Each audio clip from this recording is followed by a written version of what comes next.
नमन शारदे जयति पांचजन्य काव्य प्रसून प्रिय साहित्य साधकों, आज आप सभी के समक्ष मैं आचार्य नित्यानंद वर्ण व्रत सवैयों की जो सीरीज है उसको आरंभ करने जा रहा हूँ।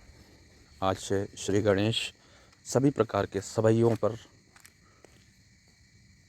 करूँगा और सभी प्रकार के जितने सवैये मेरे संज्ञान में हैं उन वर्णव्रत सवैयों पर कार्य होगा। आज से हमारे सभी समूहों में और सभी पटलों में जो साहित्यिक लोग जुड़े हुए हैं, आज का छंद विधान जो कि वर्णव्रत सवैयों पर आधारित है, मंदार माला सवैया वर्णव्रत जो है छंद, उसको लेकर आपके सामने समुपस्थित हूँ।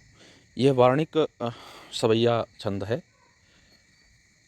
वार्णिक सवैया छंद का अर्थ है, सवैया उन छंदों को कहते हैं जिनके वर्ण 20 से अधिक होते हैं, है ना। तो 20 से अधिक वर्णों वालों को, वर्ण वाले वर्णव्रतों को सवैया कहा जाता है, वार्णिक छंदों को सवैया कहा जाता है। तो ये एक सवैया छंद है जिसमें कि प्रति पंक्ति 22 मात्राएं नहीं वर्ण होते हैं, 22 वर्ण होते हैं। मात्राएं वार्णिक छंदों में, जैसा कि मैं पहले भी बता चुका हूँ, नहीं गिनी जाती हैं। बात करेंगे मंदारमाला सवैया छंद के बारे में। यह एक वार्णिक सवैया छंद है। वर्णव्रतों में वैसे तो चारों चरण समतुकांत रखने का जो है विधान होता है, परंतु थोड़ा ज़्यादा क्लिष्टता हो जाने के कारण आजकल के विद्वानों का जो है मत है कि इसको दो दो चरण समतुकांत भी रखा जाए तो ज़्यादा बेहतर है, नहीं तो ज़्यादा कठिन हो जाएगा। चारों पंक्तियाँ समतुकांत रखी जाएं तो ज़्यादा उपयुक्त है, परंतु दो दो पंक्तियाँ भी समतुकांत रखी जाएं तो भी दोष नहीं है। ऐसा छंद प्रभाकर इत्यादि जो पुस्तकें हैं छंद विधान पर आधारित, उनमें ऐसा वर्णित है।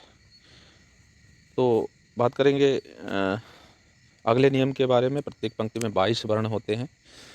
वार्णिक मापनी जो है, इसमें ताराज यानी ताराज गण की 7 आवृत्तियाँ और अंत में एक गुरु होता है। तो वार्णिक मापनी जो है ताराज ताराज ताराज ताराज की 7 आवृत्तियाँ और अंत में एक गुरु। ताराज की 7 आवृत्तियाँ 21 वर्ण और 22वां एक और पदांत में गुरु। और जैसा कि हम सभी को कई बार बता चुके हैं चैनल के माध्यम से कि वार्णिक छंदों में शुद्ध गुरु ही लिखना पड़ता है। तो जहाँ पर वार्णिक मापनी में 2 अंक है या गुरु वर्ण है, वहाँ पर गुरु शुद्ध गुरु वर्ण ही लिखना पड़ेगा, यानी 1 को 2 मानकर नहीं लिखा जा सकता है, नहीं तो वर्ण आधिक्य हो जाएगा। एक पंक्ति में 22 वर्ण ही होने चाहिए। कुछ लोग इस सवैया को कठिन मानते हैं, लेकिन इसको लिखने की विधि है और बड़ी आसानी से लिखा जा सकता है। 2-3 तरीकों से वर्णों का संयोजन किया जा सकता है। अगर वैसे तो आप जब सृजन करें तो उसमें स्वयं ही समझ में आएगा, लेकिन फिर भी मैं व्यक्त कर दूं। गागा को पहले 2 गुरु वर्णों को पहले लिख दें, फिर यमाता यमाता की आवृत्तियाँ लास्ट तक आने दें, है ना। और अंत में लगा का शब्द जो एक वर्ण 2 वर्णों का शब्द जोड़ दें जो लगा हो। लगा यानी लघु गुरु, इस प्रकार भी लिख सकते हैं। या फिर ताराज ताराज ताराज जैसे शब्द जोड़ें, या 2 शब्दों के बीच में भी ताराज गण को लेकर आप लिख सकते हैं। 2-3 तरीके हैं। और जब तक आप उदाहरण नहीं पढ़ेंगे, जब तक आप स्वयं लिखने का प्रयास नहीं करेंगे, आप नहीं सीख पाएंगे। तो विद्या अभ्यासेन वर्धते, जैसी कि सूक्ति भी है, बार बार अभ्यास करने से विद्या जो बढ़ती है। एक दोहा भी है, करत करत अभ्यास के जड़मति होत सुजान, रसरी यावत जात ते सिल पर पड़त निशान। तो ये दोहे ऐसे ही नहीं, ये अनुभव करके लिखे हुए लोगों ने हैं और बहुत उपयुक्त है। वो बार बार अभ्यास करने से कोई भी विद्या, कोई भी ज्ञान जो है वो सिद्ध हो जाता है, प्राप्त हो जाता है, इसमें तनिक भी संदेह नहीं है। अब उदाहरण की बात करते हैं। मंदारमाला सवैया पर मैंने कुछ दिन पहले कुछ लिखा था। अब कुछ छंदकार जो हैं वो उर्दू को बिल्कुल वर्जित छंदों में बताते हैं, लेकिन मेरा ऐसा मत नहीं है।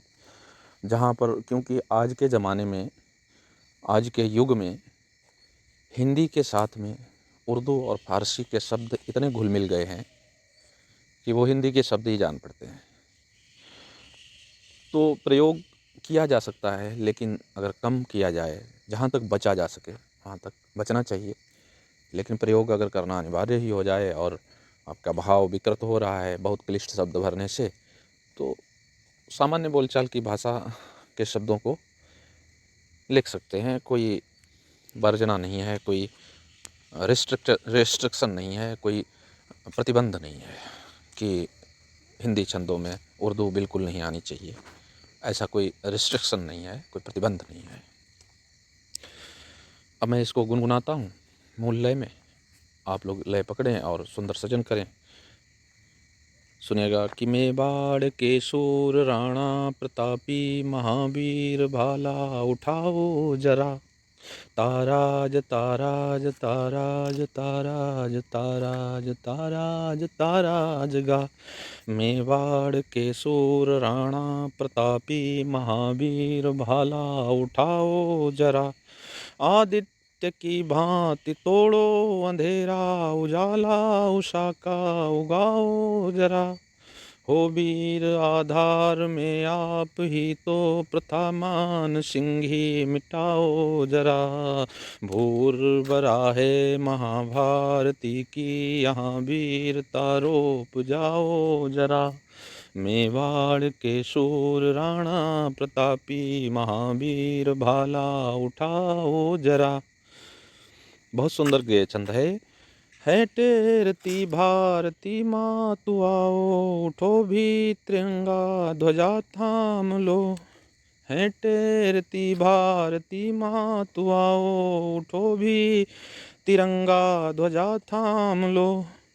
दो हाथ भाला चढ़ो अश्व की पीठ, माँ भारती का महामान लो।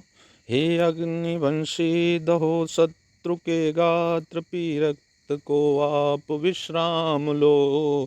भाला हनो भाल में शत्रुओं के, गिरे माथ से गेंद सा काम लो। है टेरती भारती माँ तू आओ, उठो भी तिरंगा ध्वजा थाम लो। मैंने चारों चरणों को समतुकांत रखा है सभी सवैयों में, और छुटपुट उर्दू के शब्दों का भी प्रयोग है इसमें। बौछार बाणों कृपाणों दुधारों, प्रहारादि से बैरियों को दलो। कीड़ों मकोड़ों सरीखा मिटाओ, धरा पे गिरा जूतियों से मलो। मैं साथ में राष्ट्र सारा जुटाऊं, उठो वीर आओ रणों को चलो। है लेखनी तीर जैसी हमारी, से आप कोरी कहानी न लो। इस प्रकार से हैं ये सवैये, और आप सभी सुंदर लय को मन में भरें और सुंदर सजन करते हैं। इसी प्रकार से नए छंदों को, नए सवैयों को आपके समक्ष लेकर उपस्थित रहूँगा। थोड़ा कठिनाई होती है वार्णिक छंदों में, लेकिन वार्णिक छंद जो होते हैं वो सुप्त देव होते हैं, इनको जगाने में तपस्या करनी पड़ती है। और तपस्या आप सभी शारद पुत्र अवश्य करेंगे, और पुत्रियाँ भी। तो विद्वानों और प्राज्ञाओं से विदा लेता हूँ। पुनः अगले छंद विधान के साथ में कल उपस्थित होऊंगा।